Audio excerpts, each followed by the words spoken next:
it's very hard to get close, because of the reclusiveness and the being reservative. I think that a good way to get close to people. Usually, what I do is that I just think of all the similarities we have, right? It's kind of hard to make similarities with people where, for example, like if I'm Tibetan and another person's American, he's Christian, I'm Buddhist. If you do stuff like that, you're not going to get close to people, right? You create barriers with them, and then So I don't like doing that. I just try to find the similarity as much as possible, thinking that maybe, okay, he was born the same way as I was, he or she. He or she desires the same thing as I want, peace and happiness, right? So when I think about this stuff, I get actually much closer to the person, and I just start talking like so much, I just can't stop talking, This kind of my problem, actually. And I can understand if you kind of lose your patience trying to get close with someone who's very rude and vulgar and stuff. And honestly, it's hard for me too. But what I try to do is, after all these years of listening to the teachings of the spiritual masters, like all these His Holiness the Gyalwa Drukdra, His Eminence Gyalwa Lorepa, all these great masters, what I learned from them after all these years is understanding is the greatest weapon in times like these. And when I say understanding, you may think, I'm always hearing this understanding again and again from every lama, we have this thing in between our monks, we say when a lama keeps on repeating the same teaching again and again, we say he's circulating the stupa again and again. So I guess I should, put into words what I mean when I say understanding.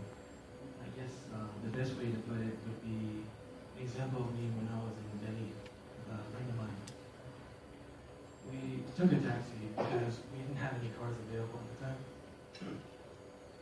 And what happened was the taxi driver was in Delhi, so you know how Delhi drivers are, right? They cheat you all the time. So what he did was there's like a meter, a cash meter, and I guess he didn't reset it from the past customer to us, and the money was going higher and higher from the amount that it was originally. So then I think my friend was like being silent, he was trying to see what the driver would do, So he was silent for the whole time and just watching the driver, and then finally he cracked, he got angry, and he started shouting, "You didn't reset the meter, right?" He's like, "You're trying to cheat us, right? You're trying to cheat us because we're foreigners and stuff, right?" And then the taxi driver, he knows he was cheating us, so he didn't, his face didn't show any feelings, right? He was very nonchalant, he didn't have any shame. He just said, yes, sir, okay, sir, So of course that made my friend much more angrier, right?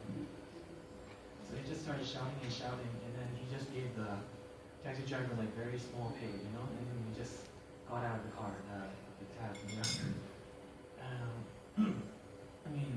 I would love to say that I was acting as a bodhisattva and not getting angry, but that's not true. I was also very angry, actually. I was very annoyed, that he was cheating, right?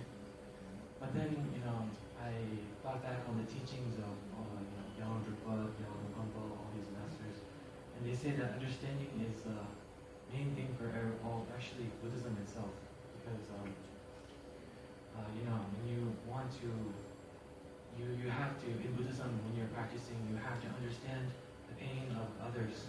It's the same thing, the pain of yourself. So, and then when you understand that pain, you grow compassion and love, and then you become the bodhisattva, right? So, yeah, understanding is the main weapon.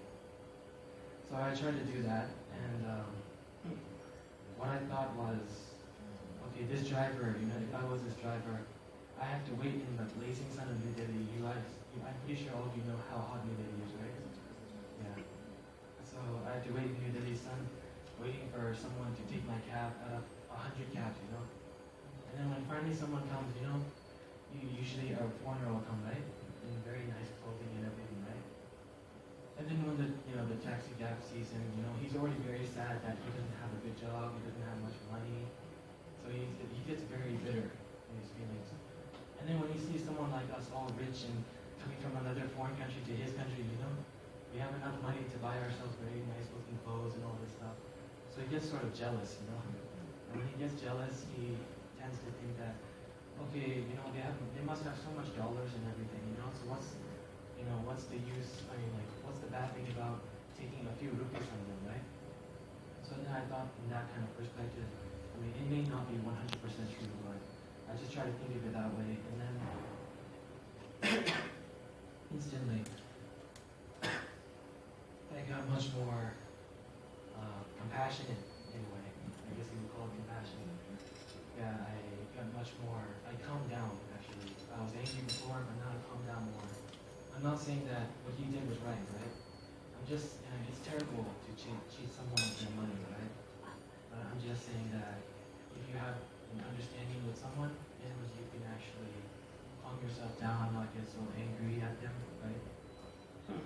So yeah, that's what I meant by understanding. I didn't try to put just some big word in front of you. So yeah, mostly, what I wanted to say mostly was, again, I want to thank you all who have gathered here today just for me. I feel very special right now. And the Gekuel Drukdra. I understand that you're an organization that originally was initiated by Gekuel Drukdra. Yes, and I always look up to Gyalwa Lorepa, like a big brother or like a role model, because he's very nice on right? He gives good teachings, and he's done so much for not only the Drukdra youth, but just the Buddha Dharma in general, healing Buddhism. And of course, to all the sentient beings, he helps a lot. So because of that, what he does, I always feel very proud. I guess from my side, I just say I feel very proud of him, and that's why I want to be just like him when I grow up too. And so he initiated the Gekuel Drukdra that basically they do units. They do retreats. They do retreats all the time, yes, and that's actually very good too. And they also help organize all the programs that Kamtrumeshe does. And of course, all the things that Kamtrumeshe does is helping people. So in a way, you guys are also helping those people that he's helping too. So that's very good. And not only the Gekuel Drukdra, but also a lot of other people that I know, friends of mine, and also my teacher. I want to say thank you all to all of you too for coming here today, and especially, of course, Inshallah. It wouldn't have been possible to celebrate here without her in this very beautiful and grand hotel. She's always been helping me all the time ever since I reached Bhutan.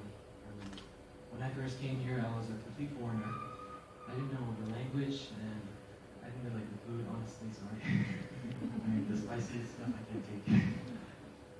And I didn't know anyone, and I didn't know what to do, but she's always been there helping me and my family all this time, even up till now. So not only today, but for all the things you've done, I want to thank you personally for Sana. And that pretty much wraps it up for my appreciation speech. And sorry to keep you waiting. Have a nice